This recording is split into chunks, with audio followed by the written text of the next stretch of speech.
Hello again and welcome back. My name's Annie and this is my creative detour. Today is full deck challenge day and we're going on to card number 15, which is about stack it up. So stacking things up. So today is going to be very interesting. I'm doing something a little bit obscure. I have a whole stack of blue random bits and pieces. So we're going to be doing something a little bit unusual. Stick around to the end because I've got a little bit of a surprise to put onto the card at the very end. I've already pulled a card. I've got the 6 of spades out and I've already put blue on the back, so you can kind of see there's a bit of a theme going on here. And I've put the date on it already, the 27th of April. The carryover item that I'm going to be using today is from last week's dragonfly, is the thread. So you can see here I've already got a little bit of thread already cut and I'm going to be using that. Okay, when I was doing a little bit of a think about what I was going to do, I started searching different things that stack up, and I found things like plates or magazines or books or obviously paper. We could stack paper up. But I wanted to do something a little bit different, which then led me down the garden path of collecting things a little bit and putting them together, stacking some things up or putting an arrangement or that sort of thing. And it led me down the garden path to the Australian bowerbird. Now, I went looking for a bowerbird. I thought I had some stamps with the bowerbird on, but unfortunately, the only bowerbird stamp that I had on here is the Regent bowerbird. And for those of you that are Australian, you know that this is not the correct bowerbird that collects blue things. And the name of the bowerbird that does collect blue things, it's called the Satin Bowerbird, and it's all black and parts of its coat are blue-black and they shine in the sun they flicker a little bit in the sun, the feathers, with a really satiny blue-black in them. So what I'm going to do with my bowerbird here is I'm going to colour render and change the colour of him so that he is a blue-black colour. His name will be hidden, so that's the closest I could get, and I'm fine with that. So we're going with the bowerbird. Now, I'll get started and I'll tell you the story a little bit about the bowerbird as I'm creating. For the bower, now the bower is the name of it's kind of like a nest, but it's not a nest. There's no eggs that happen in this. It's a collection of sticks that he puts together and he creates a tunnel out of sticks. And it's quite a large three-dimensional structure that he maintains. And it's basically like his bachelor pad for a bowerbird. It is all about preening it, stacking up all the sticks, making it look pretty, keeping it all precise and attractive to his mate. Then he starts to do things around the outside of the bower. Let's put some papers down. I've torn out a few bits of scrap pieces of paper and to create a background and a foreground. So I'm going to stick this on. You can see that I've cut a circle in this one so that the spade will show on my card. You can see here because I want the spade to show. So I'll stick this down while I'm talking. He creates this amazing structure out of twigs, all different types of twigs, but they're usually not colourful. They're all different shades of brown.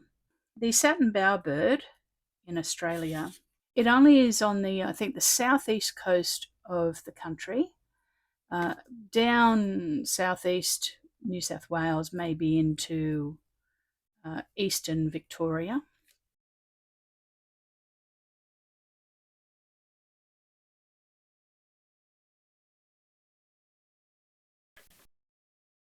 Okay, I've got that down, and I'm also going to tear a little bit of cloud. I like the look of some of this cloud here, so I'm just going to rip off some cloud. I just wanted a little bit of light and shade. Oh, actually, I'm going to put one more on. I've got some more paper here just to add a little bit of variation down here on the bottom. So let's pop that on as well. So you can see that I'm just building up a little bit of a scenery that looks a little bit like where he would be hiding in the bush or in the garden. And I'm just going to seal the front of that with the Mod Podge. Okay, so the surface of it is dry. I'm just going to put it in some greaseproof and put it underneath my mat where I'm working and let it weight down for a bit. Okay, the bower, which is his bachelor pad, I have already made. So you can see here I have a nice looking bower. I thought to myself, what's going to be the easiest and quickest way to make a bower? So I just pulled out my coloured pencils. I'm using Prismacolor, and I just started sketching. So you can see here I put some sticks in a darker colour, some in the foreground. Then I did a little bit of variation in colour, and I just built it up. I'm probably using a few different colours than what I have used here. And I sketched a bower, and then I fussy cut it out and cut some, sharp points into it so that it looked like a bower. And then I just wanted his tail to be sitting over the bower, so I've just fussy cut up a little bit. Now we need to change this from a region bowerbird to a satin bowerbird. So I've just pulled out with my colored pencils a blue black, and I'm going to color that in. It's going to go green a little bit because we're putting it onto a yellow base.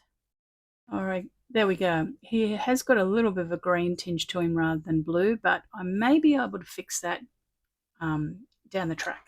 Okay, so I'm going to stick this on now. I'm going to stick my bowerbird onto my bower first, I think. So I'm just going to position him so that his tail is coming out the front of the bower. And then we're going to glue it down. Straight. Be good if I could get it straight. There we go. Push that down.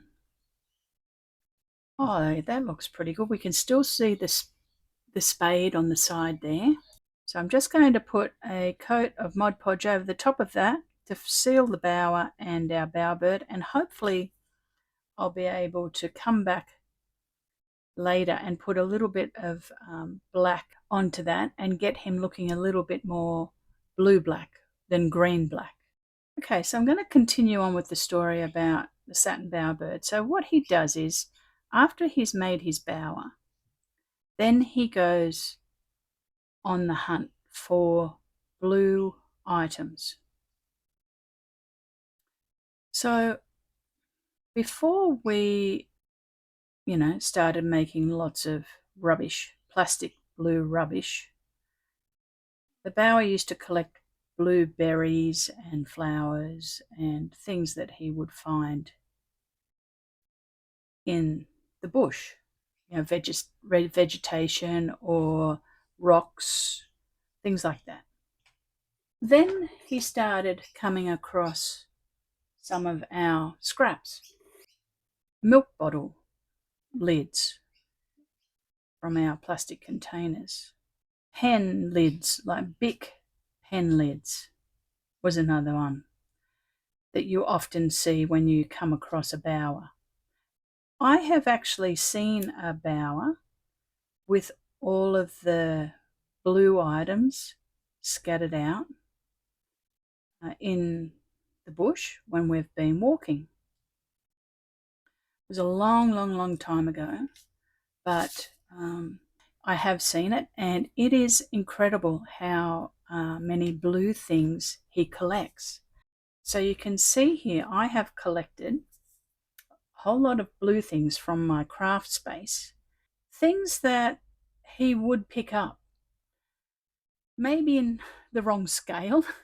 Obviously, he's not going to pick up a large pair of scissors, but definitely things that he would collect. He would pick up some little bits of blue paper, and I've got Easter egg wrappers here. So he would definitely pick those up and put them around. Now what he does is, let's say the bower is in a clearing, usually underneath some bushes. He would clear all around, and when I say clear around, I'm meaning at least 2 meters all the way around his bower, and then bring in the correct sorts of sticks and stack all the sticks up into a bit of a mound leading up to the bower, and then precisely position a lot of blue found items. Now, you can actually watch a video, a few videos on YouTube. If you search Satin Bowerbird, there's a few videos of bowerbirds, and it's fascinating. So yeah, I encourage you to do that. Now you can see here I'm just sticking down a number 6 in blue. I found a number 6 in blue, and if you remember, our card, playing card, was the 6 of spades. So I've just replaced the 6 here in blue so that I'm keeping the 6 of spades. You notice here I don't have very many light coloured blue things. They're usually all bright blue, like cobalt blue, electric blue colors, nice and bright, and that's so that it stands out against the tan and brown, because obviously blue and orange are complementary on the color wheel. So that's why he collects blue, because he's got this tan colored bower and he wants the blue to contrast with that. He doesn't use green sticks. He uses all browns and tans. Now, the other things that I found this in my craft room. I found a little postcard that says, "It's the little things." And I also found a blue brad. This blue here is a little bit light, but we're going to run with it because I actually liked the saying, because obviously it is the little things that he's going to put around his bower. He starts to put things all the way around the bower. So we're going to stack up quite a lot of blue things onto here. He would also pick up little bits of blue paper. So I'm just going to glue down quite a few different little labels that I found in my supplies and stack them up. Now, the things that he likes to collect the most are things that not only blue but also a little bit shiny. So I have cut out some fishing lures. It's a word, an unusual word to say, isn't it? Some fly fishing lures. So anything that sparkles a little bit. And I have a flower earring here. Sparkly bits, definitely. And I have a pair of scissors. You're probably thinking, is he really going to pick up the scissors? He will pick up anything that is blue and shiny that he can carry with his body weight. He wouldn't pick up maybe a large pair of scissors, but a small pair of scissors like this size, definitely, if they were blue handled, it would be going. Blue pens, blue dummies. Dummies are what we call, you might call them pacifiers, babies' pacifiers. plastic spoons. So you can see I'm just stacking these up. The bower that we saw had quite a lot of plastic debris, unfortunately. So plastic spoons or plastic knives and forks, big pens, blue big pen, and buttons. I have here a blue, just a collage cutout of a blue marble. Definitely buttons. I'm going to hot glue the button on. You can see how we're going. I'm just stacking that up. Okay, I'm happy with that. Now what I'm going to do now is I'm going to get my pit pens out and I'm going to try and turn him a little bit darker. So I'm just pulling out my Faber-Castell pit pens, and because I've sealed it, it will work okay on here. Put a little bit of blue down first. Okay, he's very black now, but he still stands out. All right, you can see that I've put a little piece of ribbon in there and I've coloured in our bowerbird. Now I did say I had something to go at the end. Now this blue paperclip is exactly in life size what he would pick this up. This colour, everything about it is what he would look for in and around his bower, and he would fly lots of different distances to try and find blue, bring them back, and he doesn't just put them in one spot. He scatters them around and then he moves them and he decorates and he decides where every individual piece is going to be.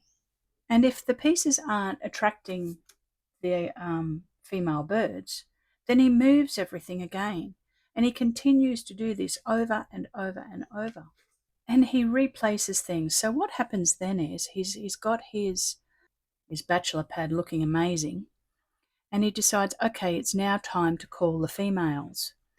So he sends out a mating call, and it's quite distinct. And he starts calling the females. And they come and have a look and they check it out. They hop up to the back of the bower and they check out all of the bower inside. They sort of, from the outside, they look at it on the outside. They then look at it all around it to see how many blue things he's got and whether they're impressed. And then if they are slightly impressed, they'll start to move into the bower. And they walk through the bower. Now, if a bird walks all the way through the bower and then puts its head out the front of the bower and then is impressed by it, then they'll make some noises and they'll sort of nestle down into the bower, and he thinks, yes, she is impressed with my bower, and then things start to happen. Well, then after things have happened, then she flies away.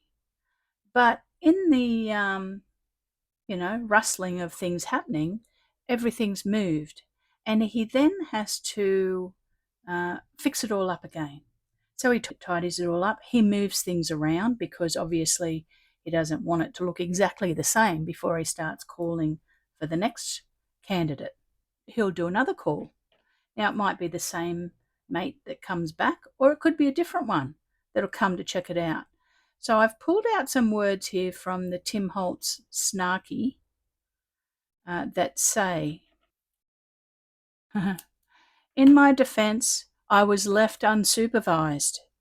So I pulled this one out because I thought it sounded perfect for, there might be a few mates that come and that are not overly impressed with the bachelor pad.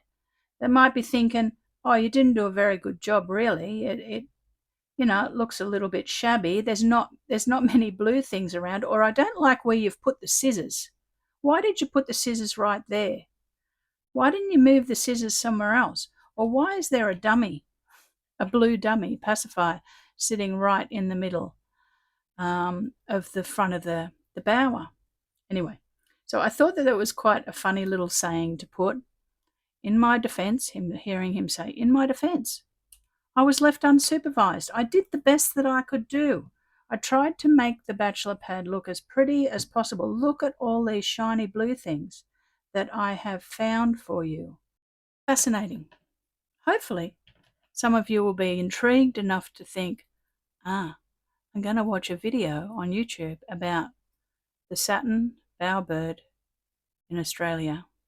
Okay, I've just put our saying on there. It says, in my defense, I was left unsupervised.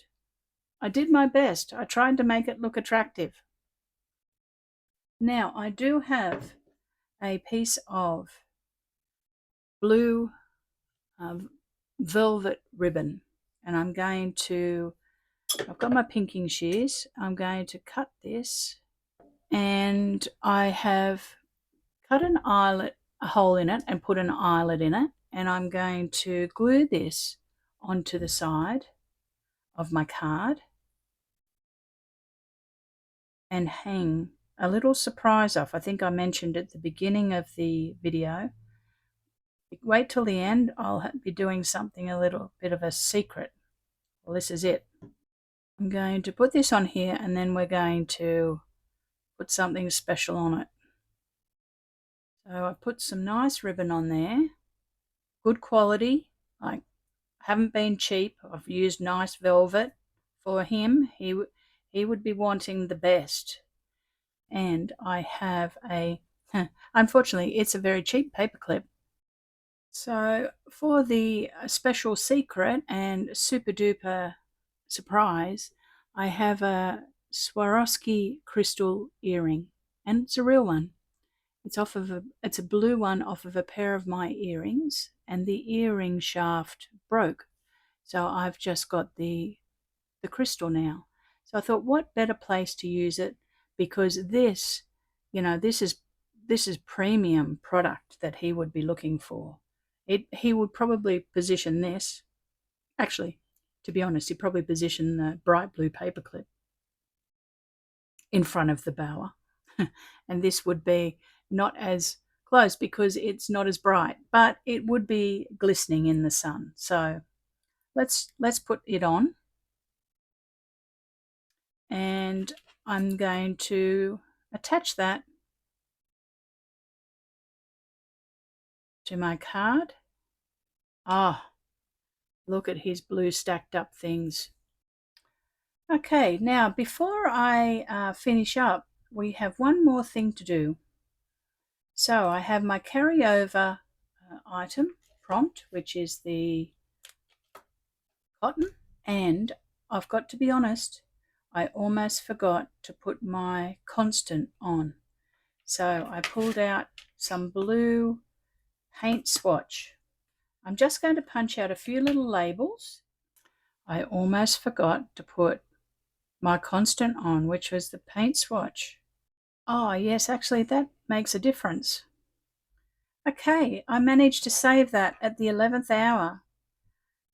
That would have been annoying if I'd forgotten to put paint swatches on, but I managed to save it, and I have tucked in some paint swatches in and around his decoration, the stack of decorations. Got a paint swatch here, one there and one there, and I've done them small so that they're kind of in scale with other things that are going on with his collections. So there's our satin bowerbird from Australia with all of his beautiful blue enticing paraphernalia that he's put around his bower to attract a mate or two or three or whatever. And we'll add that to the pack. So that's our video for today. Thank you very much for joining me. Hopefully you have learned some things, not just about bowerbirds in Australia, but you've learned some things about crafting. If you've liked the video today, give it a thumbs up. I'd really appreciate it. And leave a comment if you found this really interesting today. And I will see you all very soon to do the next card, which is topic sew. And I'm going to get that one done sometime this week. So I'll see you again. Bye for now. you.